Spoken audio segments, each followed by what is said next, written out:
অনেকে আমার কথায় আহত হতে পারেন। জাহানারা ইমামের ছেলে রুমির মতন জানি না কয়জন মুক্তিযুদ্ধে সরাসরি রণাঙ্গনে যুদ্ধ করেছেন, এবং সেই মুক্তিযোদ্ধারা যখন মাঠে কাজ করছিল, হয়তোবা তার কিছুক্ষণ আগে তার বাড়ির থেকে, বাসার থেকে, তার কুড়ে ঘর থেকে তার স্ত্রী মাথায় গামলা করে পান্তা ভাত কিংবা ভাত, করকরে ভাত, হয়তো একটু পেঁয়াজ, একটা মরিচ, এটা নিয়ে গামছা দিয়ে বেঁধে মাথায় করে মাঠে আসছিল তার স্বামীকে খাবারের জন্য, এবং এসে দেখে যে তার স্বামী চলে গেছে মুক্তিযুদ্ধে। কেউ বন্দুক হাতে গিয়েছে অল্প সংখ্যক, অধিকাংশ খালি হাতে যুদ্ধে ঝাঁপিয়ে পড়েছেন। 30 লক্ষ মানুষ জীবন দিয়েছে। এই 30 লক্ষ মানুষ যখন জীবন দেয়, তার পরবর্তীতে দেশ স্বাধীন হওয়ার পরে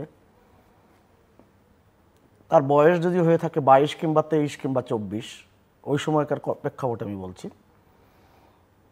তার কিন্তু শিক্ষাগত যোগ্যতা এই পাবলিক সার্ভিস কমিশন কিংবা সরকারি চাকরি কিংবা বেসরকারি উচ্চ পদে চাকরি আমরা যারা করছি, এই জায়গায় তাদের কোনো আগ্রহ ছিল না, সেই অবস্থানও ছিল না। বোধ করি অবস্থানটাও এখানে গুরুত্বপূর্ণ। অনেকে ম্যাট্রিক পাসও করেনি। অতএব মুক্তিযোদ্ধাদের যে আমরা যে সম্মান দেওয়া কিংবা তার সাথে যোগ করা, তাদেরকে বেনিফিট দেওয়া যে বিষয়টি, সেটা বঙ্গবন্ধুর 3 বছর 7 মাস সময়ে কিন্তু এটা সম্ভব হয়নি। মুক্তিযুদ্ধের নানান রকম অবদানের স্বীকৃতির জন্য বঙ্গবন্ধু সরকার 3 বছর 7 মাস সময় অনেক কিছু করেছেন,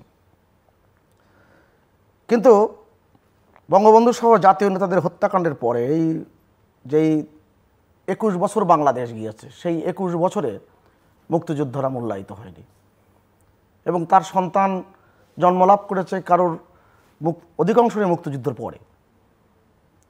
সেই ছেলেটির বয়স যখন 18, 19, 20, 21, 22 হয়েছে, মাস্টার ডিগ্রি পাশ করেছে, অনেক কষ্টে লেখাপড়া শিখিয়েছেন, কিন্তু দুর্যোগময় পরিস্থিতি থাকার কারণে এবং রাজনৈতিক পরিবেশের ভয়ঙ্করতার কারণে সে কিন্তু তার মুক্তিযোদ্ধার সন্তান হিসেবে যে সুযোগ সুবিধার কথা এখন আমরা বলছি, সেটা কিন্তু সে পায়নি। স্বাভাবিক কারণে সে যখন পায়নি, তার পরবর্তী প্রজন্ম যখন সুযোগ সুবিধা কিংবা তাদেরকে সম্মান জানানো মুক্তিযোদ্ধাদের প্রতি ধারাবাহিকভাবে, সেটা যখন আমাদের রাষ্ট্র সমাজ উদ্যোগ নিয়েছে, তখনই অনেকে মেনে নিতে পারছেন না। আমার কষ্টটা সেখানে। গতকাল সমকালে জান্নাতুল কেকেআর নামে একটি লেখক, তিনি একটা লেখা লিখেছেন যে কোটা আন্দোলনকারীরা তারা মুক্তিযোদ্ধাদের সম্মান দিতে চাচ্ছেন না। আমার একটু দেখা দরকার, আমি খুব সংক্ষেপে শেষ করি। যখন এই স্লোগানটি ওঠে, সারা বাংলায় খবর দে, কোটা প্রথার কবর দে, আমার জিজ্ঞেস করতে ইচ্ছে করে এই তরুণদেরকে, তারা যে বাক্যটা উচ্চারণ করছে, বাক্যটা কি যথাযথ হচ্ছে কিনা। কারণ আমি তারুণ্যকে খুব সম্মান করি, কারণ আমার জীবনের একটা বড় সময় সারা বাংলাদেশে মিছিল, মিটিং, সমাবেশের মধ্যে দিয়ে কেটেছে, এর মধ্যে দিয়ে আমি বড় হয়েছি। অতএব আমার জীবনের সেই দিনগুলো আমি চোখের সামনে দেখতে পাই, যখন তরুণরা জেগে ওঠে। কিন্তু আপনি যদি তথ্য আমার সামনে উপস্থাপন করি, আপনার সামনে মাস্টারমশাই আছেন, 33তম বিসিএসে তখন কিন্তু কোটা ছিল না। কারণ 2018 সালে জনপ্রশাসনের যে প্রজ্ঞাপন, সেই প্রজ্ঞাপনে বলা হয়েছে সরকারি চাকরিতে কোটার প্রার্থী পাওয়া না গেলে মেধা তালিকা থেকে পূরণ করার ব্যবস্থা থাকবে। খুব স্পষ্ট ঘোষণা। 33তম বিসিএসের সময় কিন্তু বিসিএসের কোটা পদ্ধতি ছিল না। সেখানে মেধায় নিয়োগ হয়েছে 77.40%। 35তম বিসিএসে মেধায় নিয়োগ হয়েছে 67.49%। মাস্টারমশাই খেয়াল করবেন, 36তম বিসিএসে মেধায় নিয়োগ হয়েছে 70.378%। আমি 3টি তথ্য যখন আপনাকে উপস্থাপন করলাম, তার মানে কি, যে কথাটি বলা হচ্ছে যে মেধায় ছাত্রদেরকে মূল্যায়িত হচ্ছে না। আমার কাছে খুব গোলমেলে লাগে যে আমরা যা শুনছি, যাদেরকে বলতে শুনছি, তারা কি সব কিছুই জেনে বুঝে করছেন কিনা। আর এখানে সরকার কিন্তু বিবাদী, সরকার কিন্তু মামলায় বাদী নয়। আইনমন্ত্রী স্পষ্ট করে আজকেও বলেছেন যে আদালতে তাদের তথ্য এবং তাদের যুক্তি উপস্থাপন করবার জন্য।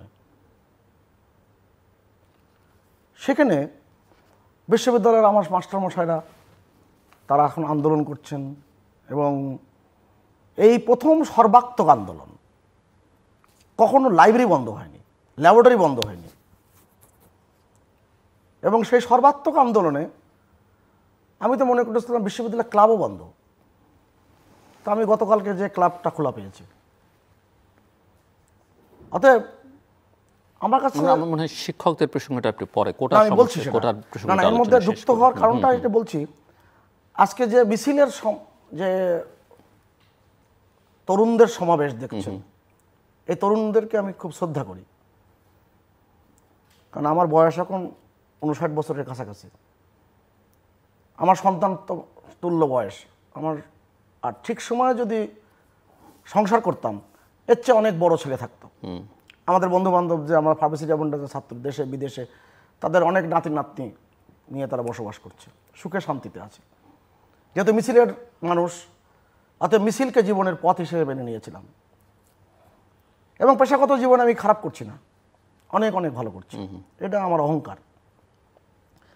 একটা ব্যাপার খুব পরিষ্কার করে বলি, আজকে যদি ঢাকা ইউনিভার্সিটি কেন্দ্রীয় লাইব্রেরি বন্ধ না থাকতো, এই মিছিলের বেশ কিছু ছাত্র কিন্তু লাইব্রেরিতে থাকতেন, আমার ধারণা। অতএব যারা মনে করছে আমরা বিসিএস এর প্রস্তুতি, সরকারি চাকরিতে প্রস্তুতির জন্য আমাদের লাইব্রেরিটা খুব গুরুত্বপূর্ণ, জরুরি ছিল এবং তার ফলও পেয়েছে। আমরা বিশ্ববিদ্যালয় জীবনে লাইব্রেরিতে এত ছাত্রছাত্রী আমরা কখনো দেখি নাই, যারা গবেষণা করতেন। এবং যারা এখন তো লাইব্রেরি হলো বিসিএস এর প্রস্তুতি ছাড়া ব্যবহৃত হয় না। তার স্বাভাবিক কারণে সময় কিন্তু বদলে গেছে, দিন বদলে গেছে, মানুষের চিন্তা চেতনাও কিন্তু বদলে গেছে। আর রবীন্দ্রনাথ ঠাকুর বলতেন যে পরিবর্তন মানিয়ে লইতে হইবে। পরিবর্তিত পরিস্থিতি এখন এমন জায়গায় দাঁড় করিয়েছে, মুখোমুখি দাঁড় করিয়েছে, বলছে কোটা আর মেধা, কোটা মেধা যারা বলছেন, সব মিলে আমার কাছে গোলমেলে লাগে, আমার অঙ্ক মেলে না। দেখা যাক আপনার অঙ্ক কিছুটা প্রফেসর কামরুল হাসান মেলাতে পারেন কিনা। আমি আসছি আবার আপনার কাছে, প্রফেসর কামরুল হাসান। ধন্যবাদ আপনাকে প্রিয় সঞ্চালক জেলুর ভাই এবং আমার শ্রদ্ধেয় সহ-আলোচক, দর্শক শ্রোতা যারা শুনছেন। এই দুটো বিষয়ে সাবধানে কথা বলা দরকার এই জন্য যে এই মুহূর্তে যারা দর্শক শ্রোতা তারা আমাদের অনেক আলোচকের চাইতেও ভালো জানেন, এবং বলাই বাহুল্য আমি আপনার ইউটিউবে একাধিক আলোচনা শুনেছি, সেখানে আমরা যে আলোচনা করব তার চেয়েও বেশি তথ্য আছে আমি দেখেছি। তবে যেহেতু আলোচক হিসেবে এসেছি, আমি এর সাথে সংযুক্ত করবার জায়গা সেগুলো একটু বলতে চাই। সেটা হচ্ছে, দেখুন, কোটার বিষয়ে যারা সংবিধান আইন বিশেষজ্ঞ, যারা নির্ভরযোগ্য এবং আমলাদের পক্ষ থেকে যাদের উপর আস্থা রাখে দলমত নির্বিশেষে সবাই, আমি দুজনের নাম বলতে চাই আজকে সরাসরি, অধ্যাপক আসিফ নজরুল এবং আকবর আলী খান। সেই উনি ভালো গবেষক, প্রয়াত আকবর আলী খান, এবং উনি বিশিষ্ট মুক্তিযোদ্ধাও। আমি আপনার আলোচনাতেই এক জায়গায় দেখেছি যে 2008 সনে তিনি যখন রেগুলেটরি কমিশনের প্রধান ছিল, সেখানে একটা গবেষণায় উনি দেখেছিলেন যে আমাদের সংবিধানের যেই জায়গাটায় এই সুযোগটা আছে, উনি পার্টিকুলারলি যেটা বলছেন আমি দেখেছি সেটা, জি, উনি বললেন যে আসলে সংবিধানে সমতার কথাই তো আসলে মূল, এবং ওনার এই কথাটা ঠিক এই জন্য যে ব্রিটিশদের সাথে আমাদের যে বিভাজনটা হয়েছে সেটা কৃষক জমিদারদের এই ব্যবধান থেকে আমরা কিন্তু মুক্ত হতে চেয়েছিলাম। আমরা তারপরেও তো 47-এ যখন আমরা ভাগ করি তখনও কিন্তু বৈষম্যের কারণেই হয়েছি। মুসলমানরা অপেক্ষিত অনগ্রসর ছিল, একটু পিছিয়ে ছিল, এবং নানা কারণে তাদের স্বার্থ রক্ষার জন্য আমরা আলাদা হয়েছে। এবং তৎকালীন পাকিস্তানের জাতির পিতা জিন্নাহ সাহেব তিনি নিজেও কিন্তু